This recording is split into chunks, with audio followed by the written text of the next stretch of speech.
ओम का अर्थ क्या होता है? ओम का अर्थ क्या होता है आप बताइए पहले। आदम के अंगूठे पे आया है। आदम के अंगूठे से ऐसे नहीं होता है। मैं धार्मिक हूँ, मैं सनातनी हूँ, मैं सनातनी हूँ, मैं सनातनी हूँ। हाँ आप जो है डिबेट कर लीजिए। मैं सनातनी हूँ, आप नहीं है। आप अपनी 5 पीढ़ियों का नाम बता दीजिए। आइए, आप सनातनी, आप आइए, अपने 5 पीढ़ियों का नाम बताइए। आइए। औरत हमारे घर का विषय होती है, धर्म ये हमारे घर का अंदर का विषय होता है। यहाँ जो सनातन पे उंगली उठाए, ये एक सेकंड, ये भीमवादी हैं, ये भीमवादी हैं। जब हमारा कल्चर ऐसा बन गया है कि हिंदू मुस्लिम सिख ईसाई सब आपस में मिल गए हैं, तब यहाँ डिवाइडेशन करने की कोई जरूरत नहीं है। बात है, अगर हिंदू मुस्लिम सिख ईसाई होता ना, तो ये चांदनी चौक पे जाके देखो आप, और शीशगंज गुरुद्वारे के सामने लिखी लिपि है वहाँ पे, जो इस्लाम कबूल करने के चक्कर में सिखों के जो गुरु थे उनको आरे से चीर दिया गया, उनके कड़ाह में उनको उबाल दिया गया, आलू के जैसे उबाला गया उनको, और रुइयों में लपेट के उनको जलाया गया है। मैं एक पूछना चाहता हूँ, ठीक है, कर सकता हूँ, इस्लामिक सवाल है, ठीक है, क्योंकि हम लोगों को तो मालूम नहीं, हम तो हिंदू है,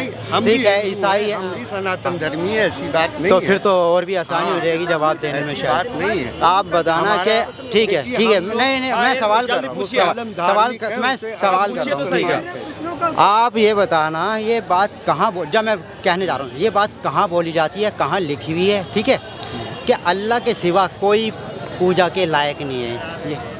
ये बात आप कह रहे हैं, कौन बोलता है, कहाँ बोली जाती है?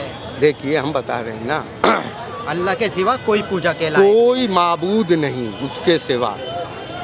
समझ में आएगी नहीं, कोई माबूद मतलब माबूद का मतलब उसके सिवा कोई नहीं है। किसके सिवा? उसी की राह पर जो है शिव जी चले, राम जी चले, मोहम्मद साहब चले, सब उसी की राह पर चले। ये मोहम्मद कौन है? आप मोहम्मद को क्या मानते हो? आप मोहम्मद को मेरा सवाल क्या था? मेरा सवाल ये था, यहाँ पे आपके पैगंबर जो मोहम्मद की बात नहीं कर रहा मैंने आपके पैगंबर मोहम्मद की बात नहीं की। मैंने ये पूछा आपसे कि अल्लाह के सिवा, मैंने ये पूछा आपसे कि अल्लाह के सिवा कोई भी पूजा के लायक नहीं है। हमारे शंकर भगवान जी, हमारे गुरु नानक जी, हमारे गॉड ईसा मसीह के, ठीक है, भगवान बुद्धा, कौन पूजा के? मैं जवाब दूंगा, मैं मौलवी साहब का जवाब मैं दूंगा। कदम पर चलते हैं ना। मैं जवाब दे रहा हूँ। इन्होंने आप किसके राह पे चलेंगे? आप किसको फॉलो करते हैं? हम देखिए, जो राह जो है राजा राम की आप है। कुरान को फॉलो करते हैं, आप मोहम्मद पैगंबर को फॉलो करते हैं, सबको फॉलो करते हैं। सबको नहीं, आप किसको फॉलो करते हैं? आप धार्मिक और रही मैं धार्मिक हूँ, मैं सनातनी हूँ, मैं सनातनी हूँ, मैं सनातनी हूँ। हाँ, आप जो है डिबेट कर लीजिए। मैं सनातनी हूँ, आप नहीं है। ऐसे सनातनी हूँ। अच्छा ठीक है, ये सनातनी है। एक सेकंड, मैं इनसे पूछना चाह रहा हूँ, ये सनातनी है। एक मिनट, मैं ये सनातनी है। एक मिनट, ये सनातनी है। ये जब डिबेट बोले है ना, एक सवाल है मेरा सर, एक सवाल नहीं, आपने बोला डिबेट करने के लिए, आपने बोला नहीं, आपने बोला डिबेट, एक सवाल। आप जाइए मत, मंच मत छोड़िए, आप एक मिनट, मंच मत छोड़िए आप। ओम का अर्थ क्या होता है? ओम का अर्थ क्या होता है आप बताइए पहले। ओम कहाँ से आया? नहीं, ओम का अर्थ, ओम आदि अनादि के समय से आया, जिस समय ब्रह्मांड नहीं था।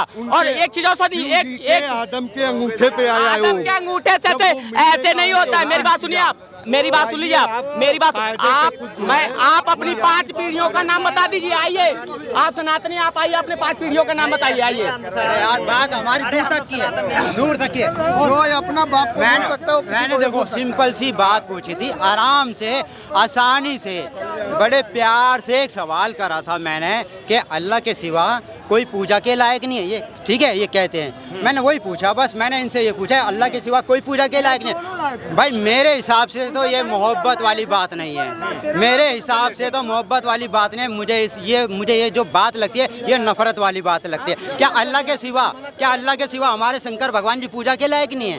क्या अल्लाह के सिवा हमारे गुरु नानक जी नहीं है पूजा के लायक? क्या अल्लाह के सिवा हमारे ईसा मसीह भाइयों के जो गॉड, क्या वो पूजा के लायक नहीं है? क्या अल्लाह के सिवा भगवान बुद्धा, वो पूजा के लायक नहीं है? ठीक है, क्या नाम हुआ आपका? सर, मेरा नाम अभय दुबे है और कहाँ के रहने वाले हैं? मैं गोरखपुर से हूँ और मैं सनातनी हूँ। और ये जो अभी इन्होंने बता रहा था, जो उदाहरण ये दे रहे थे, इनको मैं कल परसों से भी देखता आ रहा हूँ, और इनको मैं आज पकड़ा मैं इनको कि ये करे मेरे से डिबेट और इस पे करे मेरे से चर्चा। ये आज हमें बताएंगे जो 1446 वर्ष के बाद लेके इस्लाम लेके आए, ये 1446 वाले बताएंगे कि हमें सनातनी हम कहाँ से हैं, कैसे हैं, हमें हमारे ईश्वर कौन है। जो आज भी हमारी प्रथा जो चली आ रही है 1,98,08,53,126 वर्ष से हम सनातनी हैं, जब से ये ब्रह्मांड चालू है। इनको ये भी नहीं पता होगा, इनका इतना ज्ञान है, हम सनातनी हैं, हम बताएंगे हमारा ज्ञान क्या है, हमारे शास्त्रों ने हमें क्या ज्ञान दिया है। हमारे शास्त्रों ने हमें ज्ञान दिया है कि ब्रह्मांड के बनने में कितना समय लगता है। सिंपल सी बात है, कॉमन सी बात है, जितनी चीजें आंखों से दिखती है निर्माण करने में समय की अवधि होती है, तो उसी प्रकार ब्रह्मांड को जब ईश्वर ने बनाया तो उसका भी समय होता है। कहाँ गए मौलाना साहब, उन्होंने वो बताया ना, कुरान से लेके आए, ढूंढ के बताया मेरे को कितना समय लगता है। मैं बताता हूँ कितना समय लगता है। ये पूरे ब्रह्मांड को बनने में 4 चतुर्युगी लगता है। एक चतुर्युगी में 4 युग होते हैं, सतयुग, त्रेता, द्वापर, कलयुग। सुन लो, मैं मेरी बात सुन लो एक बार आप लोग। ब्रह्मा जी को बनाने में, पूरे ब्रह्मांड को बनाने में 4 चतुर्युगी का समय लगता है, जिसमें एक चतुर्युगी में 4 युग होता है, सतयुग, त्रेता, द्वापर और कलयुग। कलयुग का उम्र होता है 4,32,000 वर्ष और द्वापर का होता है 8,64,000 वर्ष। और त्रेता का युग होता है 17,58,000 वर्ष और सतयुग का उम्र होता है 35,36,000 वर्ष। तो ये टोटल कैलकुलेट करोगे तो आज 14वां मनवंतर की सृष्टि है ये, और आज 7वां मनवंतर चल रहा है, और एक मनवंतर में 74 चतुर्युगी होता है, एक चतुर्युगी में 4 युग होता है। सारा कैलकुलेशन निकालोगे तो जब से आज ब्रह्मांड की उत्पत्ति हुई है तब से आज 1,98,08,53,126 वर्ष है। आज हम गर्व से कहते हैं कि हम सनातनी हैं, और ये 1446 वर्ष से आए। ये हमें हमारे इष्ट के बारे में बताएंगे कि हमारे इष्ट कौन है। इतनी लिपियां बनी हैं, हाँ। अभी समझ गए, हाँ। 2100 साल पहले की ही सारी लिपियां हैं। क्या चीज? सुनिएगा, हाँ। संस्कृत। एक मिनट। कहाँ के रहने वाले हैं? भैया मैं अयोध्या का रहने वाला हूँ। क्या नाम हुआ? डॉक्टर भीमसेन चौरसिया मेरा नाम है। हाँ। ठीक, 2100 वर्ष पहले ही हमारे यहाँ लिपियों का आविष्कार हुआ है।